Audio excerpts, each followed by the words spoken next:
ទស្សនិកជនឥឡូវនេះមកមើលក្រុមបាល់ទាត់វិញម្ដងក្រុមសង្កាត់កំពូល A បានយកឈ្នះក្រុមបាល់ទាត់កន្ទូក A នៅបើកថ្ងៃការប្រកួតបាល់ទាត់ពានរង្វាន់ខណ្ឌកំពូលរដូវកាលទី4ឆ្នាំ2025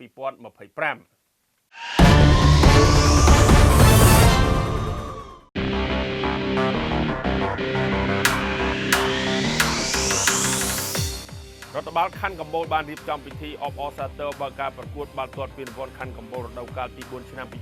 2025នៅទីលានបញ្ជាការដ្ឋានកងទ័ពពិសេសដែលពិធីបើកធ្វើឡើងកាលពីថ្ងៃទី14ខែមីនាឆ្នាំ2025ក្រោមអធិបតីភាពអាដាមត្រាក់ថៃសៀងរដ្ឋលេខាធិការក្រសួងសាធារណការនិងដឹកជញ្ជូននិងជាអនុប្រធានក្រុមការងាររាជរដ្ឋាភិបាលចុះជួយមូលដ្ឋានខណ្ឌកំពូលតំណាងដ៏ខ្ពង់ខ្ពស់របស់លោកជំទាវគតិបណ្ឌិតអឹងគុណថាភាវីរដ្ឋមន្ត្រីក្រសួងកិច្ចការនារីនិងជាប្រធានក្រុមការងាររាជរដ្ឋាភិបាលចុះជួយខណ្ឌកំពូលដែលមានការចូលរួមពីសំណាក់អាដាមស្រីតូស៊ុំសំណាងមេបញ្ជាការនៃបញ្ជាការដ្ឋានទ័ពពិសេសនិងលោកខឹមស៊ុនសូដាអភិបាលនៃគណៈអភិបាលខណ្ឌកំពូលព្រមទាំងអាដាមលោកជំទាវថ្នាក់ដឹកនាំក្រសួងកិច្ចការនារីថ្នាក់ដឹកនាំនិងមន្ត្រីរាជការខណ្ឌនីតិហ៊ានរងនិងពលទាហាននិងសិស្សានុសិស្សយុវជនសសយកគ្រូបង្វឹកកីឡាករនិងសាធារណជនសរុបចំនួនប្រមាណជា 2000 នាក់ចំពោះការបង្កើតពានរង្វាន់បាល់ទាត់ខណ្ឌកំពូលនេះឡើងគឺដើម្បីចូលរួមចំណែកជាមួយរាជរដ្ឋាភិបាលក្នុងការលើកកម្ពស់វិស័យកីឡាក្នុងគោលបំណងពង្រឹងចំណងមិត្តសាមគ្គីភាពភេរវភាពនិងការផ្សារភ្ជាប់ទំនាក់ទំនងល្អរវាងយុវជននៅក្នុងខណ្ឌកំពូលនិងគឺជាការលើកទឹកចិត្តដល់យុវជនឲ្យចូលរួមលេងកីឡាទាំងអស់គ្នាដើម្បីពង្រឹងនូវសុខភាពរាងកាយឲ្យមានភាពរឹងមាំនិងលើកកម្ពស់សុខភាពផ្លូវចិត្តដែលជាទ្រព្យសម្បត្តិដ៏ប្រពៃដែលមិនអាចកាត់ថ្លៃបានគួរបញ្ជាក់ផងដែរថាផ្អែកទៅលើបទពិសោធន៍និងភាពជោគជ័យនៃការរៀបចំកម្មវិធីប្រកួតកីឡាបាល់ទាត់ពានរង្វាន់ខណ្ឌកំពូលចំនួន3រដូវកាលកន្លងមករដ្ឋបាលខណ្ឌកំពូលបានរៀបចំការប្រកួតបាល់ទាត់ពានរង្វាន់ខណ្ឌកំពូលរដូវកាលទី4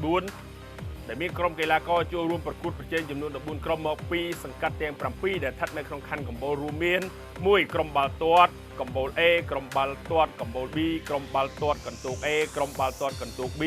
5ក្រុមបាល់ទាត់បឹងធំ A ក្រុមបាល់ទាត់បឹងធំ B 7ក្រុមបាល់ទាត់បឹងធំ C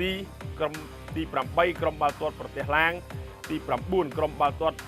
ភ្លើងឆេះរទេសទី10ក្រុមបាល់ទាត់ស្នោ A ទី11ក្រុមបាល់ទាត់ស្នោ B ក្រុមបាល់ទាត់ឪឡោកក្រុមបាល់ទាត់វិទ្យាល័យកំពូល14ក្រុមបាល់ទាត់បញ្ជាការដ្ឋានទ័ពពិសេស911ឆ្លៀតនៅក្នុងឱកាសនេះផងដែររដ្ឋបាល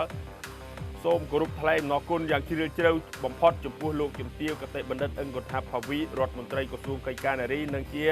ប្រធានក្រុមការងាររាជរដ្ឋាភិបាលចុះមូលដ្ឋានខណ្ឌកំពូលដែលបានចូលរួមជួយឧបត្ថម្ភគាំទ្រថវិកាជាច្រើនដល់ដំណើរការនៃការរៀបចំទន្ទឹមនឹងនេះរដ្ឋបាលខណ្ឌក៏សូមថ្លែងអំណរគុណយ៉ាងជ្រាលជ្រៅចំពោះអាដាមស្រីតូស៊ុំសំណាងមានបញ្ជាការនៃបញ្ជាការដ្ឋានទ័ពពិសេសដែលជានិច្ចកាលតែងតែផ្ដល់កិច្ចសហការល្អនិងគាំទ្រដល់រដ្ឋបាលខណ្ឌកំពូលលើរាល់សកម្មភាពនានាជាពិសេសបានជួយសម្រួលដល់ទីតាំងសម្រាប់ការរៀបចំពិធីបើកនៃការប្រកួតនាថ្ងៃនេះនិងផ្ដល់តារាងបាល់ទាត់សម្រាប់ការប្រកួតក្រុមកីឡាបាល់ទាត់ផងដែរជាមួយគ្នានេះក៏សូមថ្លែងអំណរគុណចំពោះសប្បុរសជននានាដែលបានចូលរួមជួយឧបត្ថម្ភគាំទ្រថវិកានិងសម្ភារៈដល់ការរៀបចំនៃការប្រកួតយ៉ាងណាមិញនៅក្នុងជំនួបបើកការប្រកួតបាល់ទាត់រវាងខណ្ឌកំពូលនៅរដូវកាលទី4ឆ្នាំ2025ក្រុមបាល់ទាត់សង្កាត់កំពូល A បានយកឈ្នះក្រុមបាល់ទាត់សង្កាត់កន្ទូក A នៅក្នុងលទ្ធផល3-1 ខ្ញុំបាទលុនឯក TV5 Online News